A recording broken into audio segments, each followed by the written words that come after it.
Good evening. Thank you so much for coming tonight. It's so great to see so many of you give us your time this evening. We really appreciate it.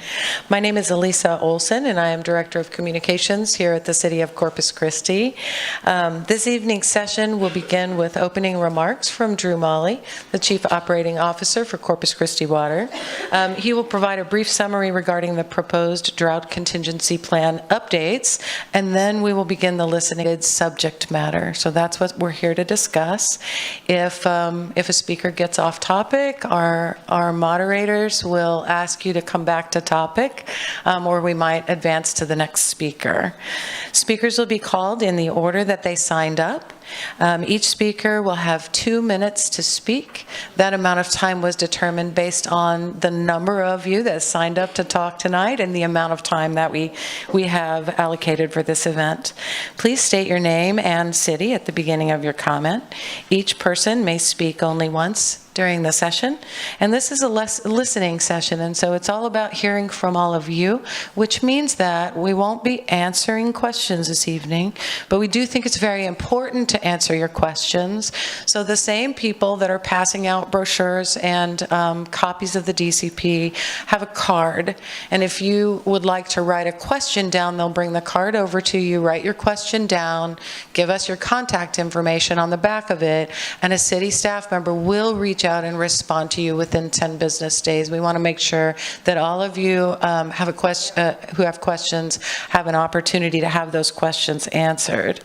So we're here to engage in respectful and constructive dialogue. So please maintain courtesy and professionalism while speaking. Disruptive behavior from speakers or the audience, including loud, profane, or obscene language, is not permitted. And we ask that you refrain from disturbing noises, demonstrations, or basically any act that would disrupt the session and keep other people from being able to have the time to come up and talk about what's important to them. So this meeting will go until its scheduled end time at 7:30 p.m., and we thank you in advance for your cooperation. And with that, I would like to invite Mr. Drew Molly to the microphone. Thank you, Lisa. Thank you. Well, I just want to welcome everybody for being here tonight and attending this listening session. We're really happy that you're here, and we appreciate the time that you're spending to be here with us tonight. I would like to recognize a few of the council members that I see here tonight, so I would like to say a quick hello to Councilwoman Paxson, and I would like to say hello to Councilwoman Campos. Yes. And I see Councilman Cantu there. Thank you, Councilman Cantu. And I see Councilman Barrera in the back, and I hope I have all of our council members, so we really appreciate our elected officials being here. I would also like to recognize a few folks that are going to be up here with me listening to you as you come up and talk. So first and foremost, I'd like to recognize Ashley Marion, who is our communications manager. I would like to recognize Maria Corona, who is our water resource engineer. And then I would like to recognize Esteban Ramos, who's our water resource manager. So I just want to kind of give a very quick overview, and this will be just a minute or two, on why we're here tonight. So we are here to talk about some proposed changes to our drought contingency plan, and then of course listen to you, the community, as we understand. There's questions, there's comments that you want to make. I would also like to say, what is a drought contingency plan? A drought contingency plan is a business plan. It's an emergency action plan, and it's a plan that has to be approved by TCEQ. So we have this plan. We've spent quite a bit of time listening to the community. We have talked to a various number of groups. So, for example, we've talked to pool associations, we've talked to landscapers, we've talked to the real estate associations, we've talked to irrigators. So it's important that we have a plan that we feel and hope is equitable. We know that the current plan that we have today has surcharges in it. That surcharge, they're optional, but they are surcharges that could surcharge our residential customers at 3,000 gallons a month. And we know that 3,000 gallons a month is probably something that hits some of our residential customers in a way that we don't think is necessarily equitable. So we have made some changes to that. And this proposed changes in the plan is for, if surcharges were to be employed, they would be done so at a higher volume. So we'd be talking about 7,000 gallons a month. There are some other things that I certainly would like to recognize our community. So, our community is very conscientious of water, and we get that. And our community certainly uses water very effectively. And so I just want to take a moment and say that we really do appreciate the work that our community does.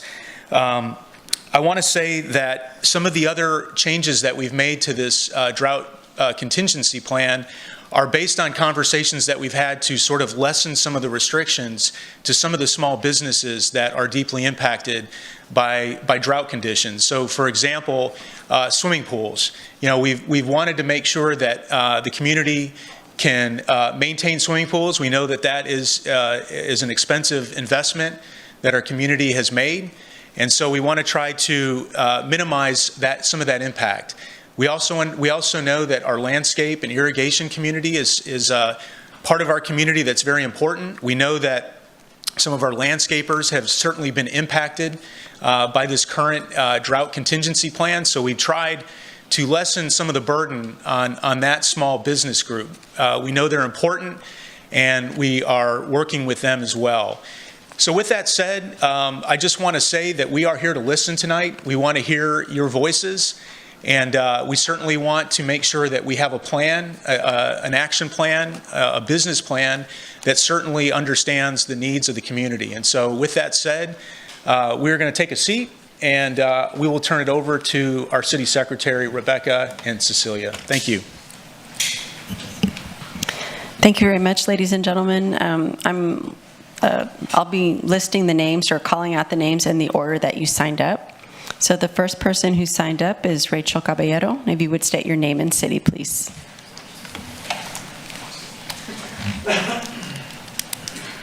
Yay, first, Rachel Caballero, 522 Hancock. Just so you know, and whoever's monitoring how this discussion is going to play out, we are in a drought. Therefore, you guys are required to do a drought contingency plan that has now been expired for 2 years. So you need that to be done so you can get your permits. So let's just make sure that the community knows that. That's why there's a rush now to get this done, because you guys didn't rush to get it done when we were in stage 1 restrictions, nor did you rush to get it done when we were in stage 2 restrictions. So let's just clarify that. Second of all, we are the minority user. This is your documents. We are 15% of all of the water usage in the city. We could all turn off our faucets today and not use water for a month and put a single dent in conserving water. The direction needs to change, as opposed to coming at the community and telling them to feel guilty about running the water when they brush their teeth. We're not able to take care of landscape. We're not able to take care of our pools. We're not able to take care of the things that everybody worked so hard to accomplish. When are we going to start holding industry accountable for conservation? The sweetheart deal that they have, 25 cents per every 1,000 gallons, that's a joke. We use 225 million gallons of water a day. People do. Industry uses 12.5 million, 21 million. And yet you guys are coming after the community for conservation. And that makes absolutely no sense. Just today at Nueces County Commissioner's Court, Brent Chesney admitted to and said, because industry is fighting to pay their taxes in Nueces County, they've almost bankrupted our county. Now they're appealing and suing the city of Corpus because we raised their rates last Ms. Caballero, your time's up. Thank you. Set your priorities straight.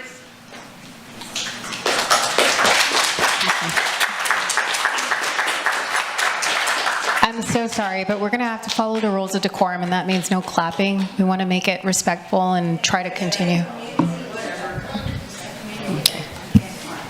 Okay, next is Peggy Duran, actually. Is it me? No. Peggy Duran, yes, you're next. You're next, Blanca. Okay.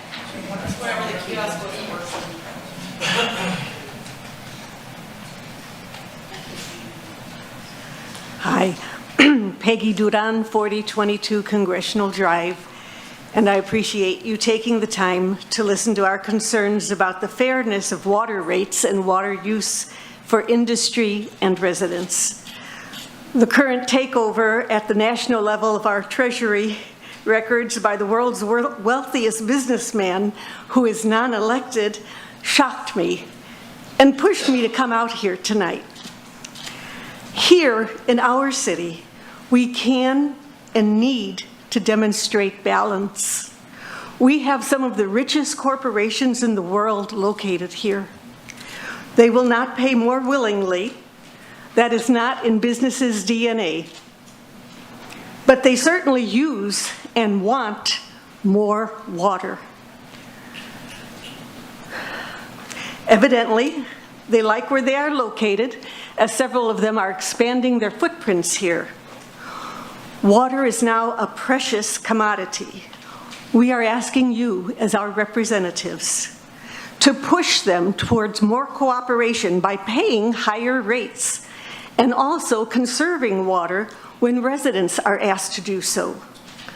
Are they metered so that they can be checked and be transparent? We all need to work together, knowing we are following the same rules. It's fair, and it's for the common good. Thank you.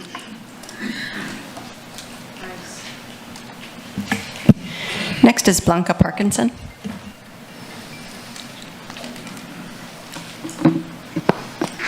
Hello, Blanca Parkinson. First of all, I would like to thank Councilwoman Campos and former Councilman Jim Klein for allowing us to bring some of these issues to the attention of the council and to CC Water. And I would also like to thank For the Greater Good for bringing these issues to the attention of the council for the past 10 years in the city. If they had listened, we wouldn't be here. If they hadn't been treated like dirt, we wouldn't be here. If y'all had paid attention, and I say y'all, but I mean the city. Otherwise, this plan is just checking a box for the TCEQ so that you all can get your permit. We know that. Because as it was stated in these chambers in August of 2021, industry is taking about 80% of our water. We hear 50, 60, 70, 80. There's no transparency, but they're taking the majority of the water. And so any true conservation would require the removal of the drought exemption surcharge program, which states the large volume industrial customer paying the drought surcharge exemption fee established by this section 159.1 is exempt from city curtailment of water during reservoir system stages 1, 2, and 3. The wording has been changed, but the intent is the same, to protect industry. CC Water and Corpus Christi, the city of Corpus Christi has been operating in a damage control mode, has been operating in a mode of uncertainty and chaos, really. Mr. Molly, you're the third CEO that I meet in 4 years that I've been paying attention, the third. So I hate that you're here listening to us because it's, anyhow, the uncertainty, the chaos. We've had no new sources. I've seen ribbon cuttings for everything except for new sources. I'm sorry. And that is the only true conservation. We're in trouble. The desal plant, the pilot, now we're hearing there's a pilot to find Ms. out if it Parkinson, works. I'm sorry, you've reached your time. It's a gamble. We're hearing the narrative. I don't mind paying a little bit more for water. None of us do. But where is it? Where is it? We're not being sold a little more water. We're being sold an idea. Thank you, ma'am. Next, we have Brendan Heselton.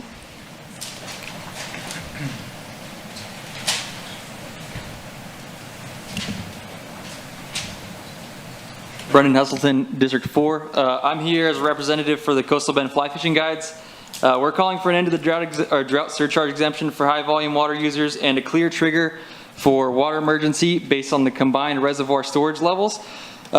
We need resident-first approach to our water issues in the city. The DCP, as it stands today, punishes residents and non-industrial users by shifting the responsibility of water conservation to us, while high-volume users are let off the hook.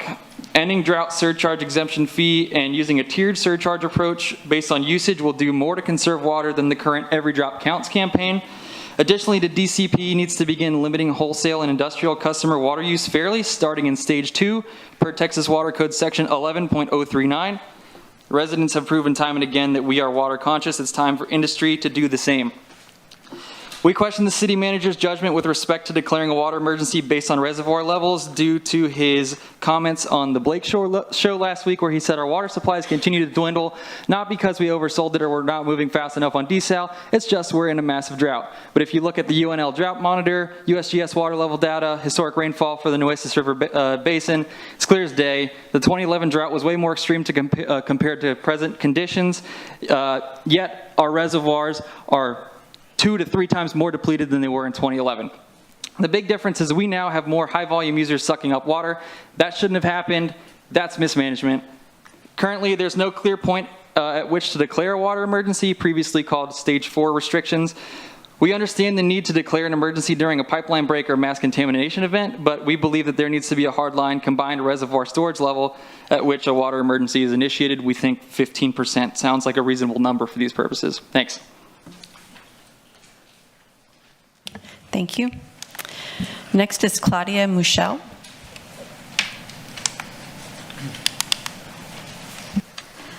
Claudia Muschel, and I live in District 4.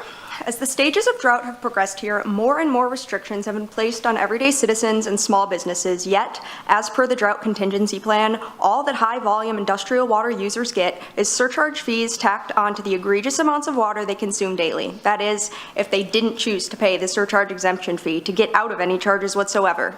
We are now in Stage 3 drought with no end in sight unless the real problem is tackled, these high-volume users. There need to be concrete and enforced restrictions placed on their water consumption right now in Stage 3. Requirements for effluent reuse by these industrial users needs to be mandated at some level, as this reuse would reduce water demands and allow for more fresh water to remain and build up in our reservoirs. Since drought restrictions have gone into effect, non-commercial ratepayers' water usage has decreased. We are making sacrifices. Yet as the DCP stands right now, it is fast-tracking us to a situation where residential water bills will skyrocket. The drought is only getting worse, not because of some unprecedented lack of precipitation, but because we live in an arid region where water is being sold off like we live in a rainforest with an unlimited supply.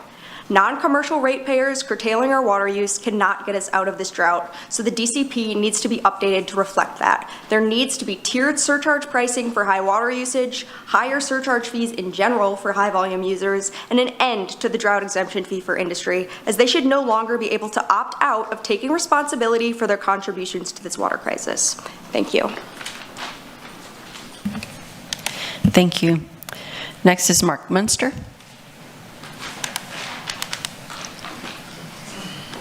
Mark Minster, Corpus Christi.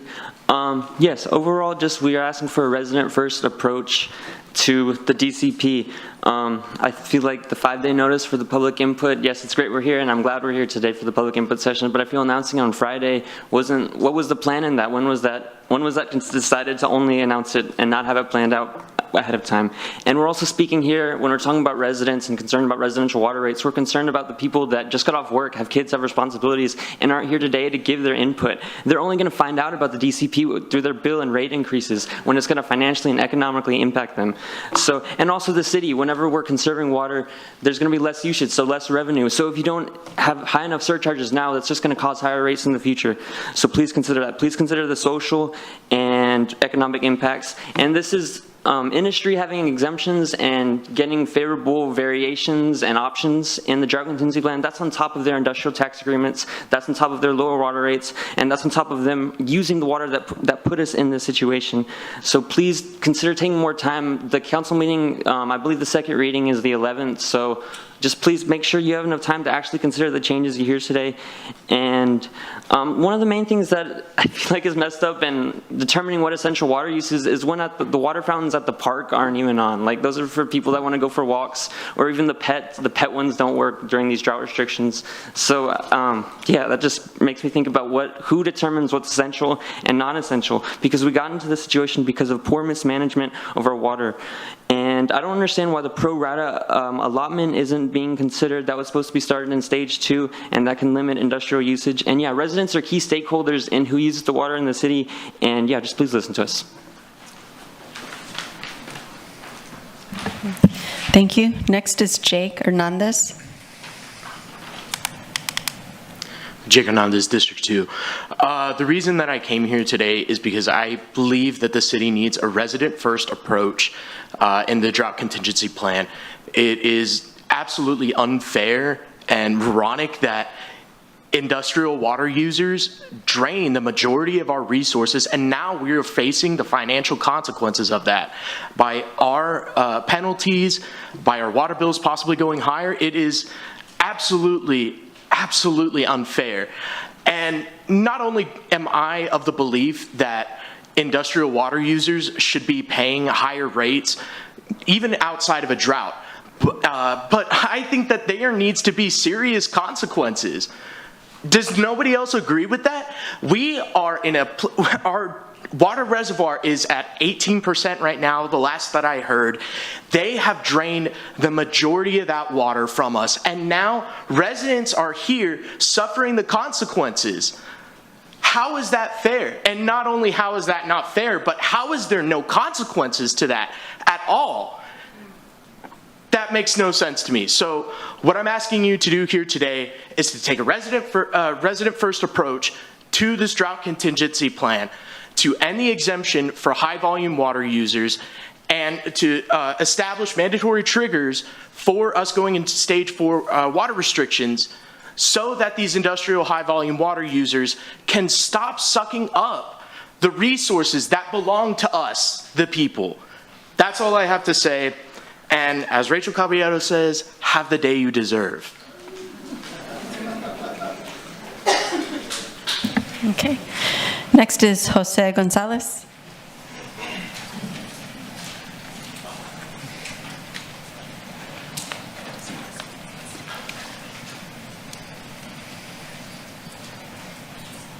Hi, Jose Gonzalez, District 2. Yeah, like the people that have spoken before me, I am also asking that you have a resident-first approach in this next version, this drought contingency plan. I think it is very telling of who you are listening to when there was a city official going on a public radio station calling us the anti-anything crowd during a Blake Farenthold radio show. We have the receipts, we have the recording, like we listen to the radio too. And so for you to publicly say that, I think we all know who it is. Their first name starts with a P and their last name starts with a Z. And you know, when in fact I am for smarter water conservation, I am anti-selling our water to big industrial build-out. Nothing is more frustrating than going down the street, making my morning runs, seeing another quick quack car wash being built out. How is it that I can get an assistant manager job faster for a quick quack car station servicing location than finding a job that will better my community, right? And so another thing that irks me as well, during the summertime, I don't know who controls the water sprinkler usage, but why do you have the water sprinklers on at 10 a.m. in the morning? The water boils the grass. It is dead by the time it's 12 p.m. Like, you are literally killing the grass, even when you're using it. And if you think that's an effective way to use it. And so I am for better conservation of water. I am for cutting industry's water usage when residents are already bearing the brunt of this crisis. And so I ask that the next drought contingency plan focuses on a resident-first approach. Thank you. Thank you. Next is Ale Cota.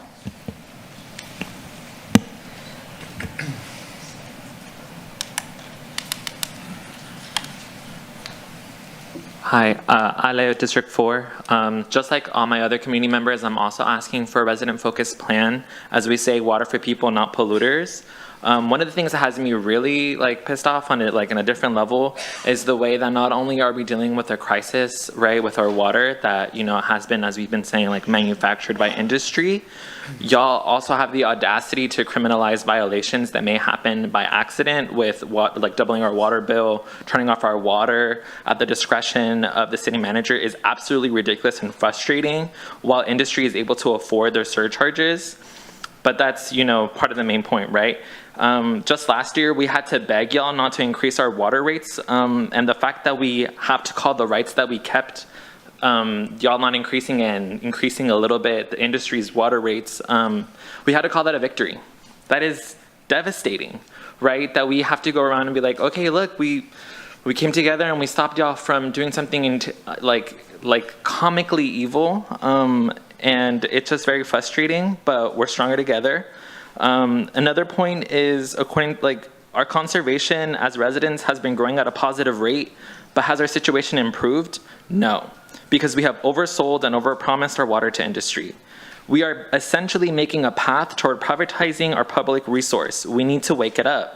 And I believe deep down that if industry could privatize our oxygen by next year, they would. But how can they privatize oxygen when they are so busy privatizing our water so they can pollute our air with benzene and formaldehyde? Let's take a resident-first approach to the DCP and listen to us. While it hurts to beg, our pride in our lives is stronger than your greed. Thank you.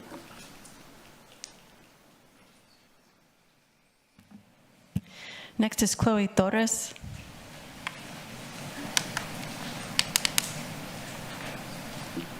Sorry. Okay. Hi, Chloe Torres, District 2.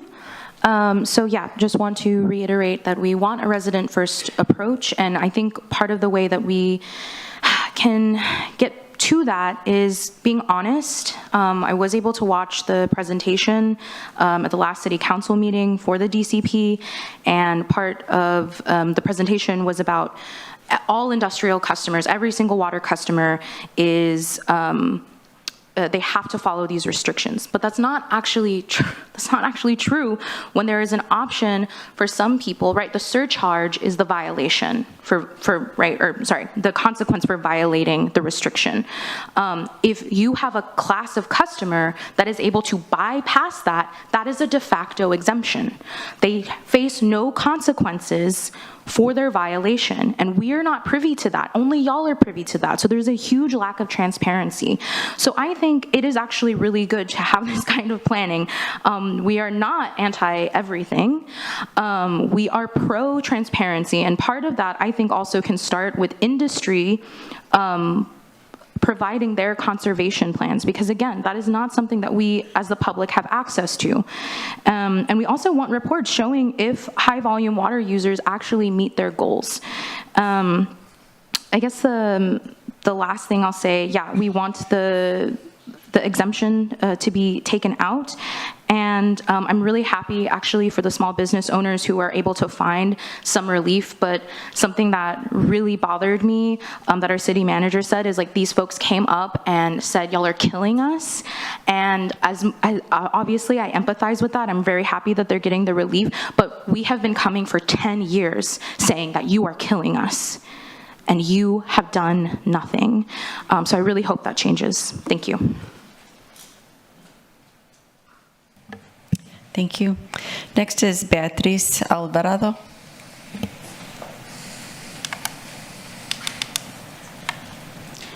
Hello, Beatriz Alvarado, District 2. I'm here to request that the public be given more than 2 weeks to participate in this process, whatever that looks like. I'm also here to express support for amendments to the DCP that take a resident-first approach to water planning. I'll go ahead and submit a full list, but in particular, I want to call for an end to the drought exemption surcharge for large volume water users. There's a consensus among the community that they must curtail and have reduction targets like the rest of us. The proposed surcharge fees are also too low. They will cause rates to go up, and you haven't given proper warning to residents who can't afford this. Please figure out a way to stop penalizing water customers for conservation. add a tiered pricing system based on usage. The city should have already started limiting industrial and wholesale water use fairly, according to the Texas Water Code 11.039, which states water must be divided among customers pro rata, so everyone suffers alike. City council members who are here, industry does not have conservation plans. If they do, we haven't seen them. The DCP is the only mechanism we have to force these industries to cut back in significant ways. We are doing our part. Mr. Mali, you said yourself that residents are using less water per capita than most Texans.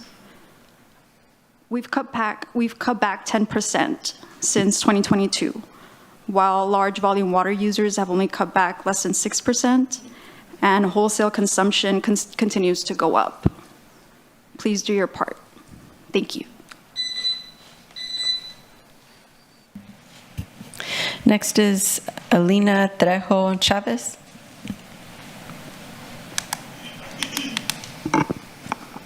Hi, Aline Trejo Chavez. I'm at 78411. Like my other community members, I'm here to demand a resident-first approach to our drought contingency plan, as well as any other future water management. I'm here to demand transparency, full transparency, a commitment to transparency by you and also our city managers, our city staff, and our city leadership.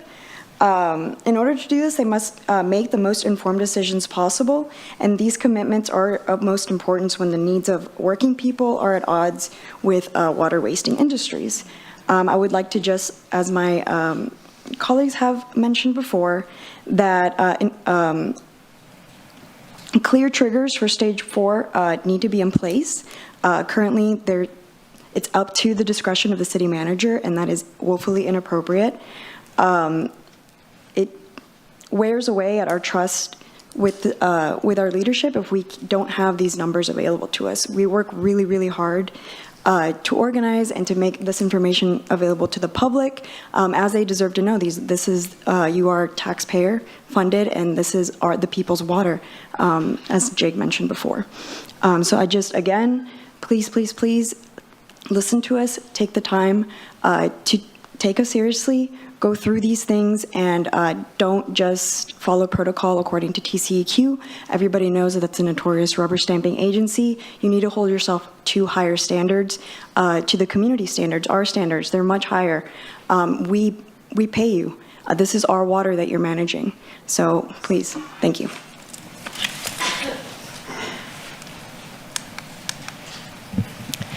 Next is Cody Benavides.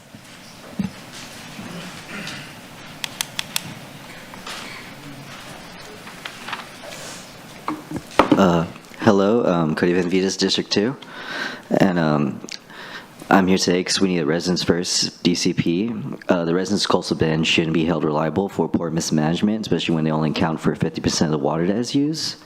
There also needs to be higher surcharges for large volume users and an end to any sort of exemption for heavy industry. I'm also asking that the DCP has a clear trigger for a stage 4 based on reservoir levels. It literally blows me away that our reservoirs are at 20% and we're not in stage 4. How could we mismanage this that bad? Thank you.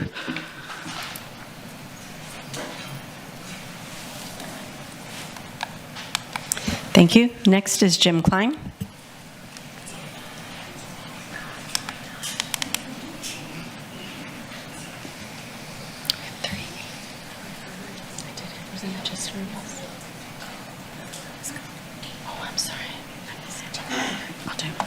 Good evening, my name is Jim Klein. I lived in District 2. I wish to thank CC Water and the City Manager Zanoni for scheduling this session. Representative government is meant to be a partnership, an agreement according to which we all live, and the drought contingency plan is a prime example of this. This is how government of the people, by the people, and for the people is supposed to work. I look forward to similar examples of such participatory democracy in the future. I applaud CC Water for responding to the public's earlier concern about low monthly water allowances as a punishment against large families. This latest draft more than doubles that allowance to 7,000 gallons. I also applaud CC Water for reducing the penalty for households that exceed the monthly allowance. I do, however, have concerns about the drought contingency plan. Specifically, I remain opposed to the language that bans hand car washing, which uses less than 5 gallons of water if done correctly, while placing no restrictions on automated car wash companies in the city, one of which uses 350,000 gallons of water each day, and incentivizes excessive car washing by offering a flat monthly fee for unlimited washes. By this provision, CC Water is playing favorites, choosing winners and losers by favoring these businesses over mobile car washes. I ask that this language be reconsidered. My second concern is about the drought surcharge and exemption provisions, specifically the language that extends the exemption for 5 years beyond any cessation of the surcharge. This language is so favorable to corporate industry and so unfavorable to the city that I recommend that any city personnel responsible for creating and/or approving this language in 2018 or since be reassigned away from any such work on this document or similar documents in the future. Thank you for your time.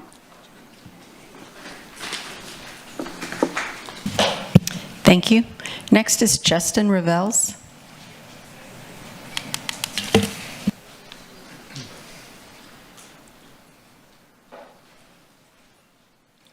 Is Justin here? Justin Revels? No? Next is Isabel Araiza.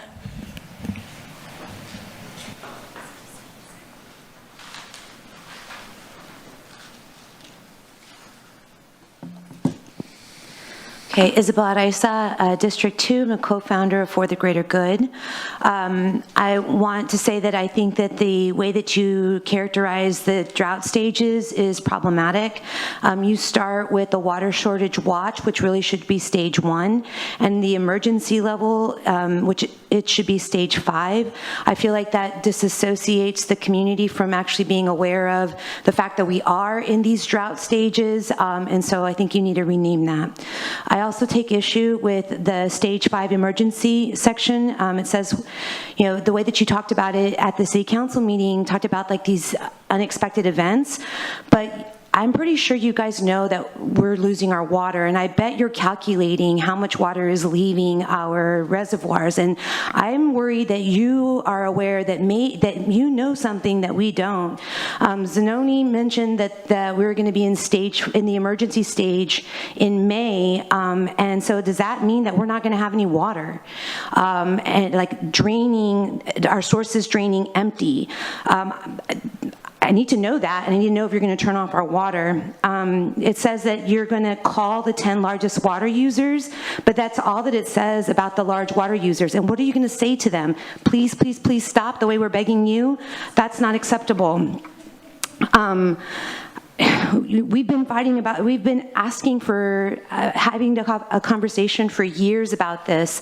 We slowed the drought contingency plan discussion in 2023 when Sylvia and Jim were elected. We've asked for meetings with you all, and you've denied us for the greater good. People who've been paying attention to this stuff since 2016. And so I want a resident approach first. I also want more transparency. You can list the lake levels every single day. How about listing the water, the rainfall rates in like 3-year continuums? And also how about listing how much water heavy volume water users are using and having that same kind of metric, because they're the ones that are responsible for our crisis. Well, next to you all for making the bad choices about selling our water. Thank you.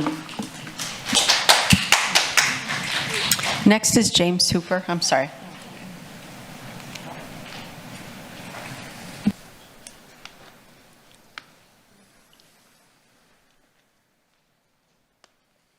Good afternoon, good evening.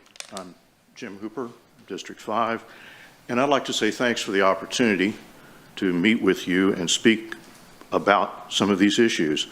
I've been a District 5 resident for more than 20 years.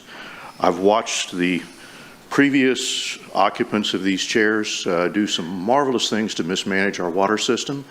We've lived with almost complete lack of infrastructure maintenance and loss of thousands, if not millions of gallons of water. We built water towers that we couldn't use because our city system wasn't capable of standing the pressures that they produced. And our drought exception policies don't appear to be affecting the behavior of our large industrial customers or those who are out offering our oversold water.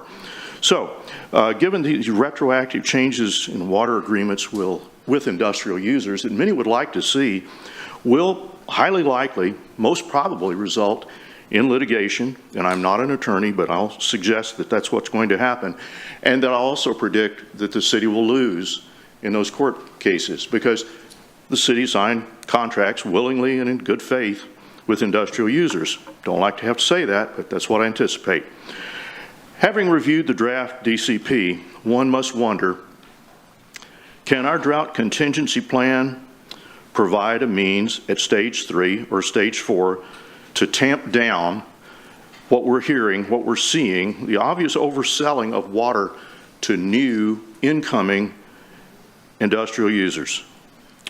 But I couldn't possibly suggest or ask that that happen. Thank you. Please refrain from clapping in here. Thank you. Susan Lamb.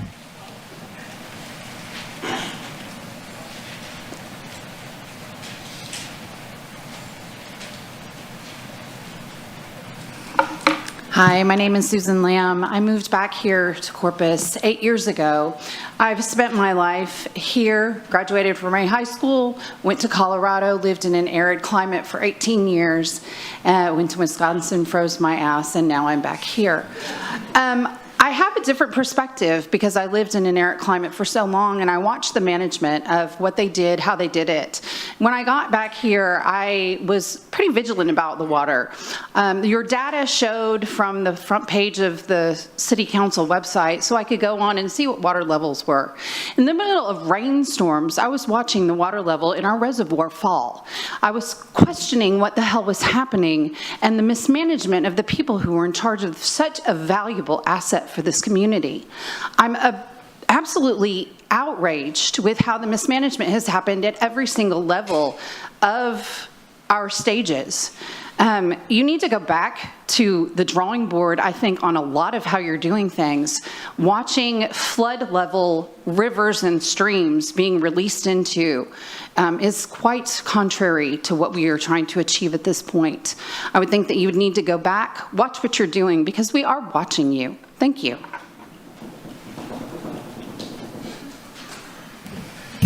John Purcell.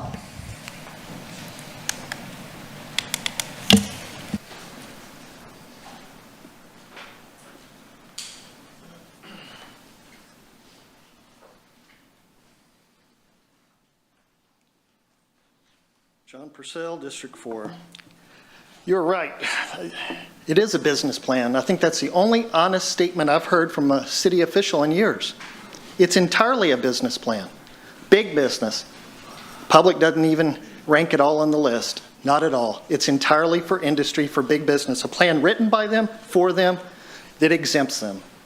I've lived here for 12 and a half years, and I'm disgusted at how the public has been totally sold out to industry here. Totally, 100%. Quit acting like you work in the public interest. You do not. You work for industry, you're agents of industry. That's what you are. I've watched for years how our lake levels have gone down. For the last 5 years in particular, you've let industry literally suck our lakes dry. And yet you have the audacity to put the public under water restrictions when industry is the #1 user, by far the #1 user of water resources in this area. The public only uses 16% on an annual basis, yet we come under strict restrictions and industry comes under no restrictions whatsoever. No more of that. Quit lying to the public. We've had it.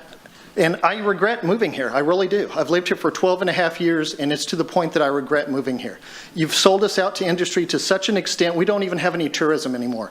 On holidays, it's locals from the city of Corpus, Robstown, Kingsville going to our beaches. It's not tourists from other parts of Texas and from out of state coming here anymore.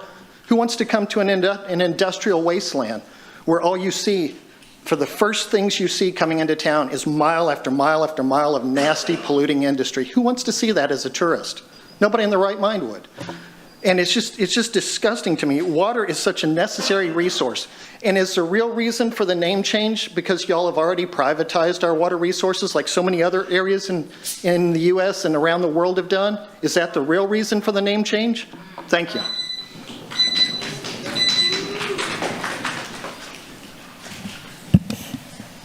Next is Arturo Lima.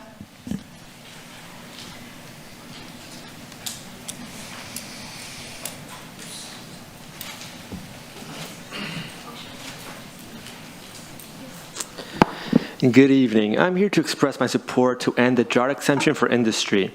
It is well known by anyone who follows the decisions of City Council that many members sitting on the diocese favor the interests of industry over the needs of the residents. The drought exemption is perhaps the most blatant example of the City Council putting profits over people. The city manager and some members of the council continue to hold that we are on stage 3 water restrictions because lack of rainwater. Although this may be partially true, we cannot overlook the large percentage of our water supply that is sold to industry. Industry's thirst for water knows no bounds. They consume exponentially more water than the average household each day. But notwithstanding their voracious use of our water supply, they continue to enjoy unlimited water for pennies on the dollar. While our water rates go up, we are told to conserve water most of the month and are fined hundreds of dollars. It is time to ask industry to pay its fair share and end the drought exemption. Thank you. Can you state your name and city for the record, please? Arturo Lima, Corpus Christi, District 4. Thank you. Shane Tomlinson.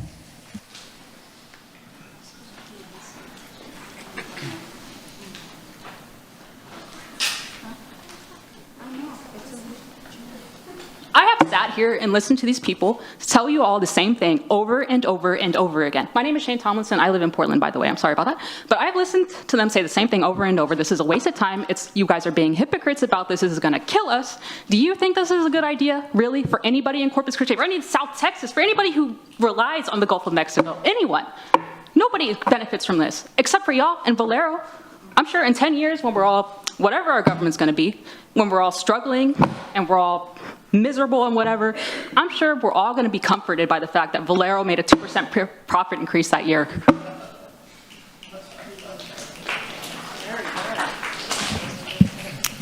Michael Baker.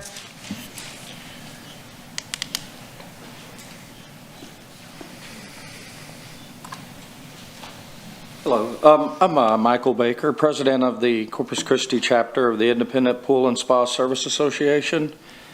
And I've been a resident of Corpus Christi since I came back home here in 1991. We have approximately 95 independent swimming pool companies in Corpus Christi. And these are small independent companies servicing approximately 10,000 swimming pools for the community. We feel the DCP supports the community and the swimming pool companies through this difficult time. I've reviewed the DCP and I feel it is fair and equitable for the community and the swimming pool companies in Corpus Christi. While we understand this plan helps mitigate the drought impact, we know our community must have a more effective drought plan. Thank you.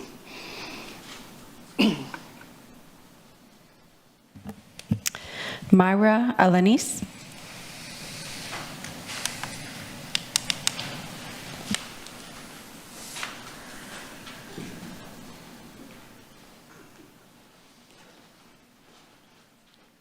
Hello, Myra Alanis. I'm from Robstown, Texas. In the first draft of the drought contingency plan, some charts were presented that were a bit misleading. It was stated that CC Water used only 85 million gallons of treated water. However, later in the meeting, it was clarified that there's an additional 30 million gallons of water, of raw water, that is also being sold. Along with that, it was also stated that there was an additional 20 million gallons of water that are being withdrawn from the river by San Pat, Water District Number 3, and occasionally from Celanese and Flint Hills. Why was the additional 50 million gallons of water not included in this chart? What was the purpose of excluding that? All this water comes from the same source, so there should be a number, a whole number, not just treated water, raw water, or soul water. If we cannot trust your presentations, how can we trust your drought contingency plan?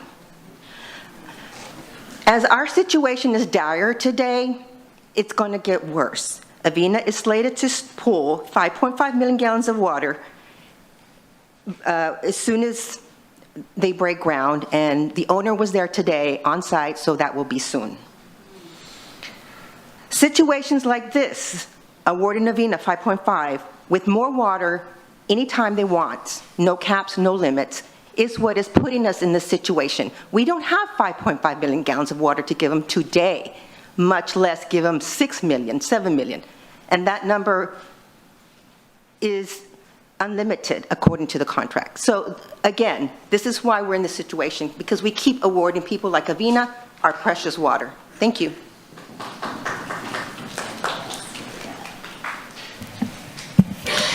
Jana Shu.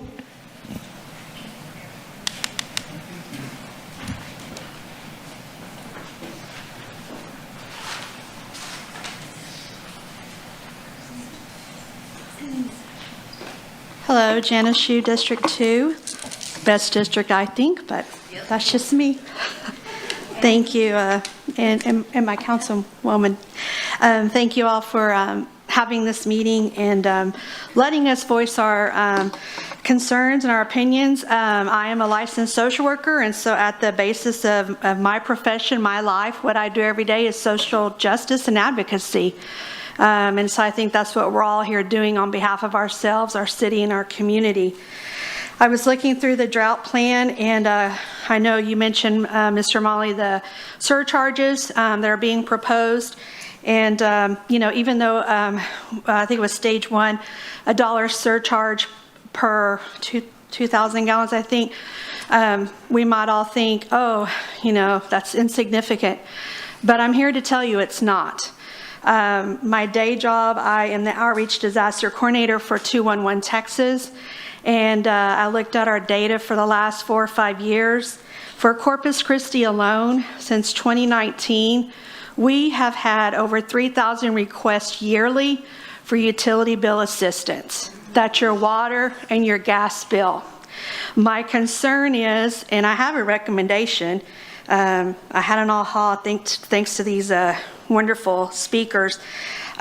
Those who are already getting exemptions for property tax, if they're over 65, disabled veteran, perhaps that could be included so that maybe those property taxes, I know it's a lot of work and data to merge it, but their city utility bills could automatically exempt them from the surcharges because routinely they can't pay their water bill every month. So adding these surcharges is only going to add to that crisis that we're in. We also have agencies. The 4 that help with water bills are paused right now because of federal funding issues. So we don't have places to refer people to get help for more water bills. Jason Hale.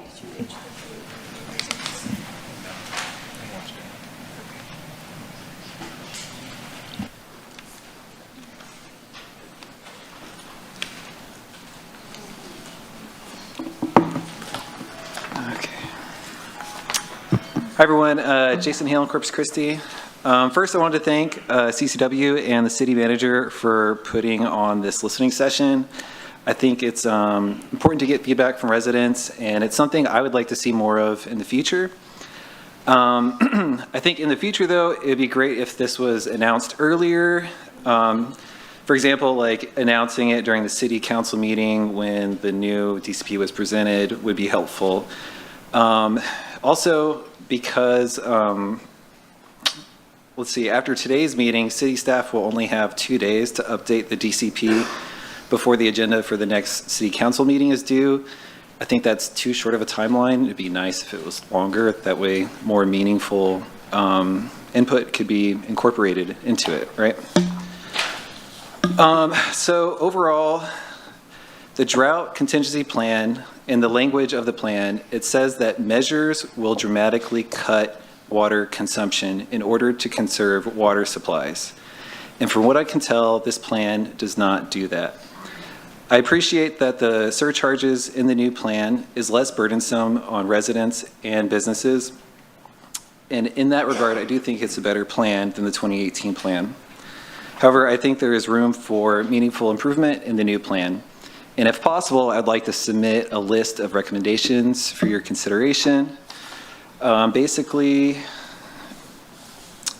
my main concern is if we do our part conserving water and y'all lose revenue, will we be penalized next year through higher water rates? Because that's a negative reinforcement, and I feel like we need positive reinforcement for conservation because we all really need to be conserving as much as we can right now.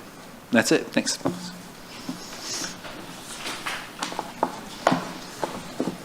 John Weber. Sure.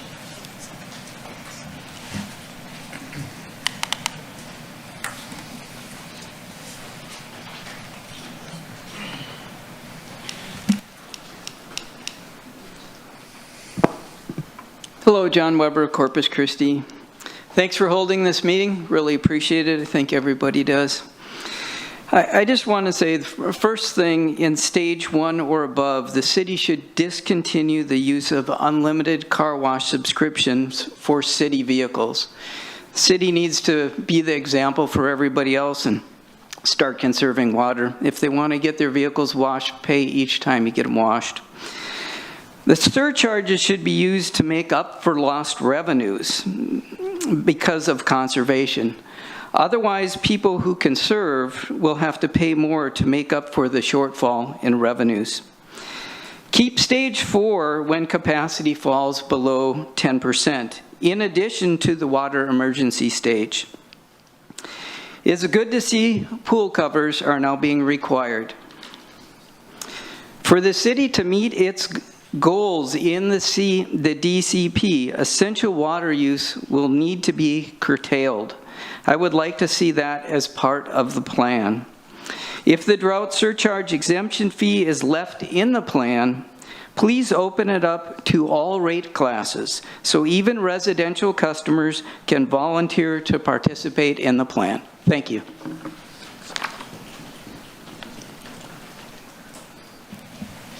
Tanya Bergstrom.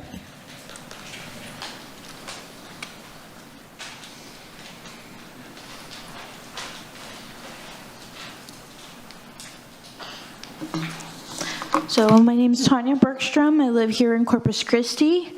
So Corpus is facing a significant water supply challenge, largely due to industry. Water usage industry in the area are estimated to consume between 60 to 80% of the water supply. Surcharges are too low. Industry gets off easy. Surcharges for big industrial users are too low to discourage wasteful use. If the city doesn't charge industry enough, they will rise our rates on all of us later to make up for the lost revenue. In stage 4, residents and industries have the same surcharge amount, even though industries use far more water. Plus, why, if our water is dwindling, why are they planning on building 900 apartments in Flower Bluff? It just doesn't make sense.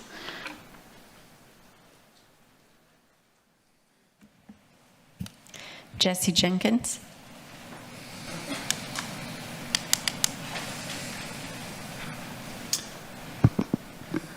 Jesse Jenkins, District 2, Corpus Christi. I also own Gill Garden Center and Landscape Company on the south side. I'm here again to show my support for the revisions to the DCP, particularly the Stage 3 watering rules. I'd like to stress again that changes to outdoor watering rules for residents need to be adopted urgently before we reach spring, which is arriving as we speak right now. This is when plants, trees, pollinators, our whole local ecosystem begins to need help from us to grow. If we fail to take action now and relax the watering rules and let residents water, we risk losing established trees and landscapes, which causes a domino effect. Worse air quality, erosion, contributions to our urban heat dome, which is already bad, habitat loss for wildlife and pollinators, increased fire danger, the list goes on and on. We also risk losing jobs and businesses in the local green industry, which contributes greatly to the local economy. This is urgent.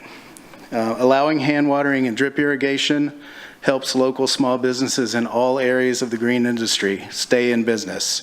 Garden centers and landscape companies like mine, plant growers, outdoor materials suppliers, irrigation companies who can install new efficient drip irrigation systems, as well as update and convert existing spray heads to drip systems that are more efficient. The proposed changes also allow homeowners to continue to garden and improve their property and their quality of life. Gardening contributes greatly to the health and vibrancy of our city. Thank you.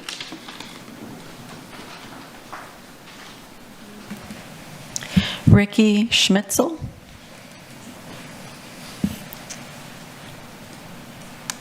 Ricky Schmitzel, District 5, Corpus Christi. If approved as drafted, the DCP may have devastating consequences for the local irrigation industry. We, as licensed irrigators and technicians, know water conservation is crucial for the sustainability of our region's resources. The proposed regulations will disproportionately impact irrigation professionals, threatening our livelihoods and dismantling an industry that plays a vital role in our community. The Texas Administrative Code 344 mandates irrigators uphold the highest ethical standards and practices and remain knowledgeable on industry in ensuring the responsible and efficient use of water. Stringent restrictions on irrigation, including severe limitations on watering schedules or outright prohibitions, will drastically reduce the demand for licensed professionals. We are asking to please include as an option the efficient drip irrigation on page 16, bullet point number 3, for watering trees, vegetable beds, shrubs, and potted plants. Our business relies on steady work, or we will be forced to close our doors. Furthermore, the decline of licensed irrigation professionals will lead to an increase in unlicensed and unregulated workers, or as our CEU instructor often says in classes, chucks in a truck. These individuals often lack the proper training and certification and may offer cheaper services and fail to adhere to the industry standards necessary for responsible water use. Ironically, this could result in more water waste with inefficient irrigation systems, exacerbating the very problem the city is trying to address. By eliminating professionals who are trained to install and maintain water-efficient systems, Corpus Christi risks undermining its conservation efforts altogether. Implementing incentives. Thank you. Thank you. Next is Robert Schmitzel.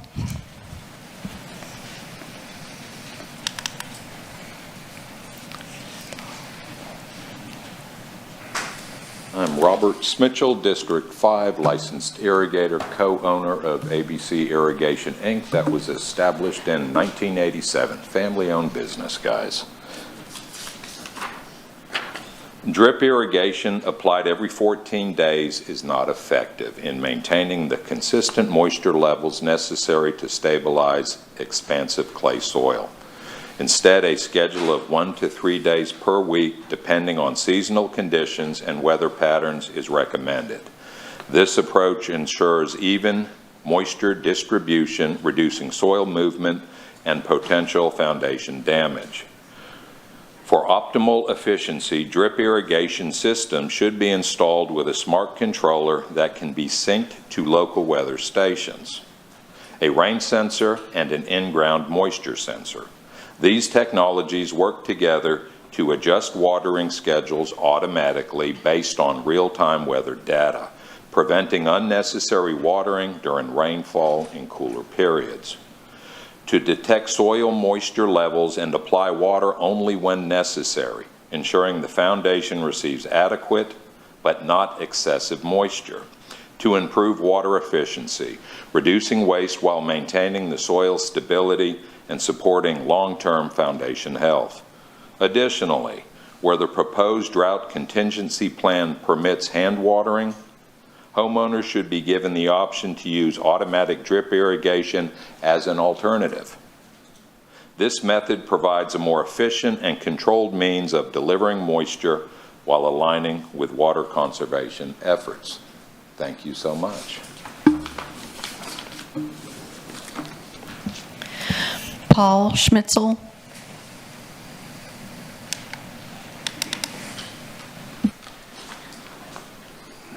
Paul Schmitzel, District 5. So I'm a licensed irrigator and a licensed backflow tester. My mom and dad just spoke, same family business. Water is one of our most precious resources, and in times of drought, its responsible use becomes even more critical. That's why obtaining and maintaining a licensed irrigator and a licensed backflow tester certification is not just a professional milestone, it's a responsibility. To become a licensed irrigator or backflow tester in Texas, individuals must undergo rigorous training and meet strict qualifications. Once licensed, professionals must continue their education, earning 24 hours of continued education every 3 years to stay current with industry standards and regulations. These requirements are in place for a reason. Licensed irrigators design, install, and maintain efficient irrigation systems that maximize water conservation, an essential skill when drought restrictions are in effect.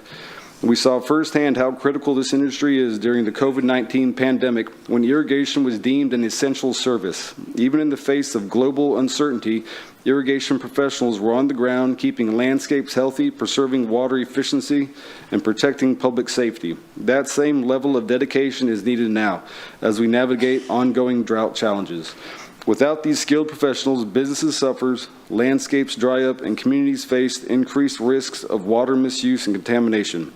By ensuring that only qualified individuals hold these licenses, we protect public health and help businesses navigate water restrictions without shutting down. Thank you.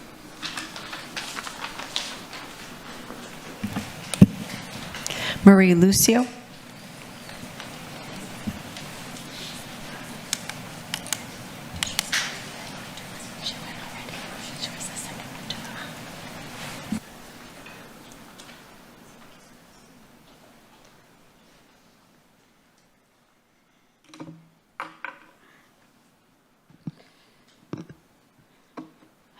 So you've heard a lot about what the community wants and their needs. Can you state your name and city, ma'am? I'm sorry. It's okay. Marie Lucio. Okay.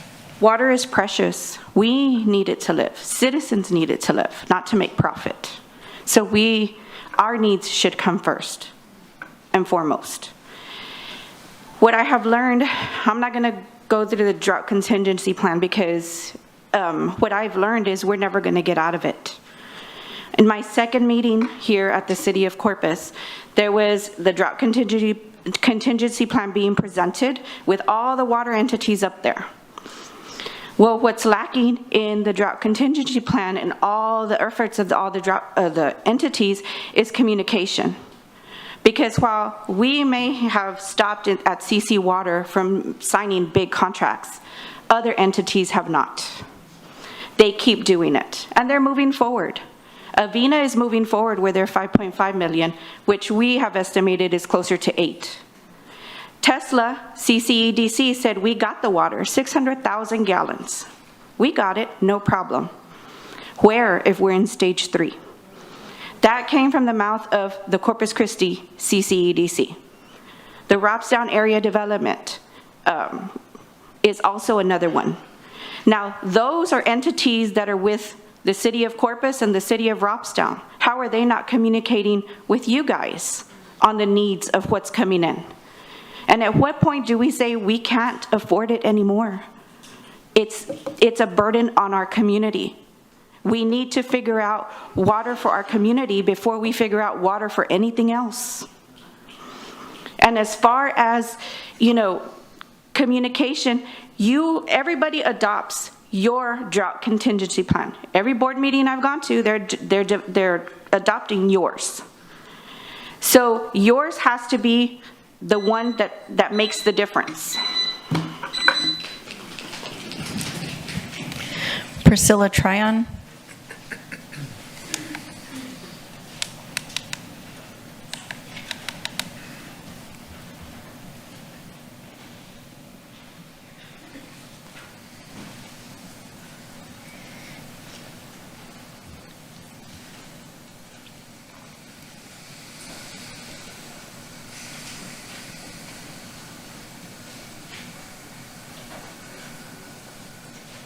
Good afternoon. My name is Priscilla Tryon Cambrick, District 2. And I'm here to speak on the proposed optional surcharges.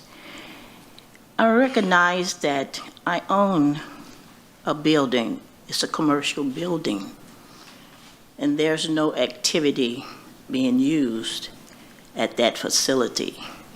But each month, we say 2 months, my bill increases. There's no water usage, and on the block, there's no houses, only that building standing. So my question is, why am I being billed a surcharge for water? I'm so sorry, Ms. Tyrone. So that question can be addressed directly with one of our CCW staff. We'd ask that you remain on topic for the DCP, and we'll address that after this meeting. When it said proposed optional surcharges, a surcharge will be provided by the contract, but that I want to know, paying for something that is not in use. Okay, thank you. Connor Rice.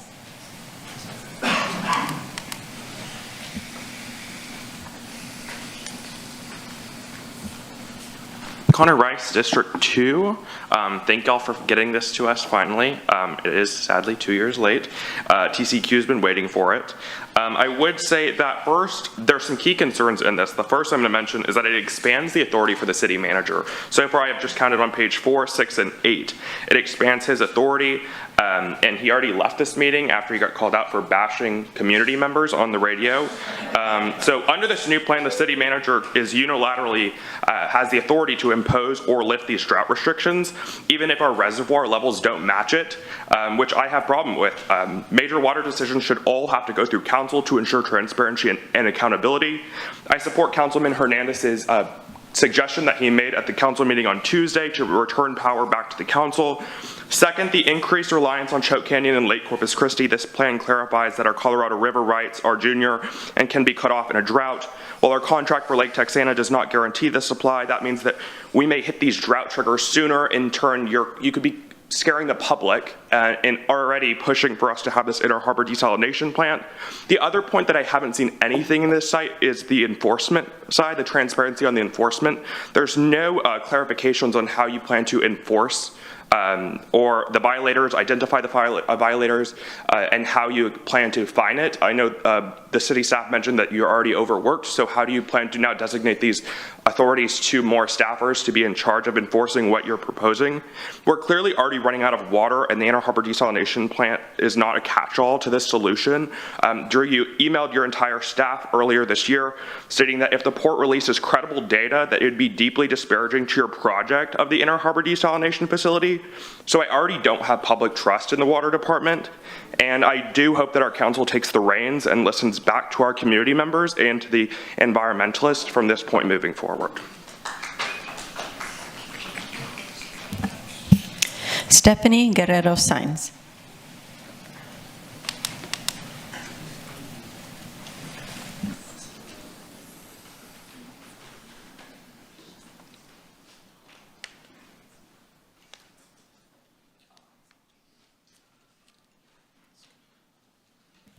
Ms. Sainz? I saw her here earlier, I thought. No? Okay, well, if Ms. Sainz is not here, that concludes our listening session. Ma'am, I didn't sign in. Could I speak, please? I signed in to see the meeting. I know I had to go to the kiosk. So I have 50 more minutes. Okay, go ahead, sir.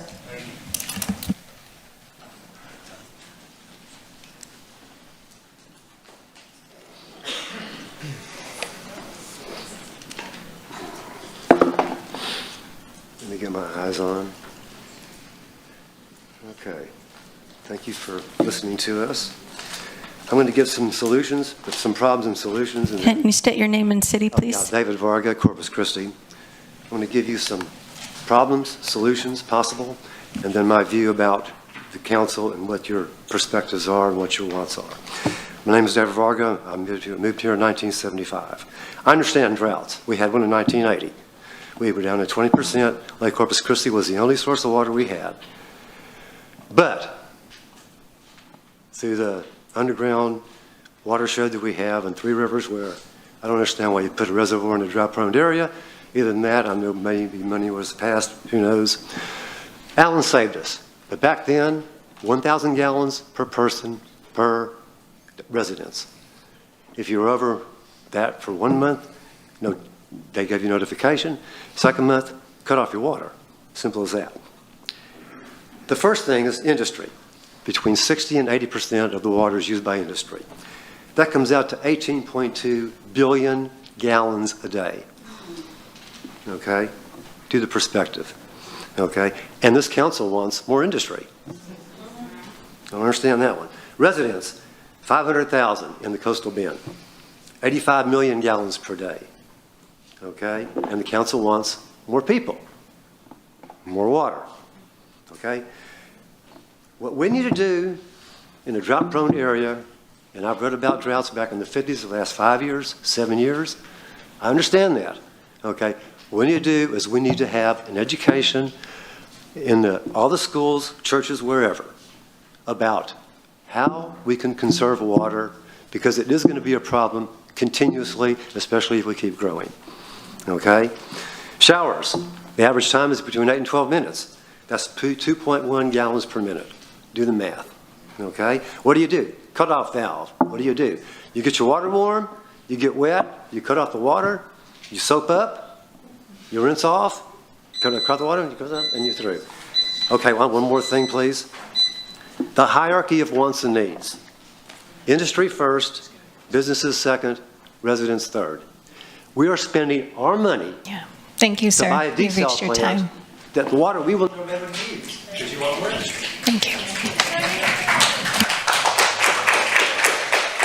Thank you very much for your time this evening. We appreciate you taking the time to come out and share with us. This concludes our program.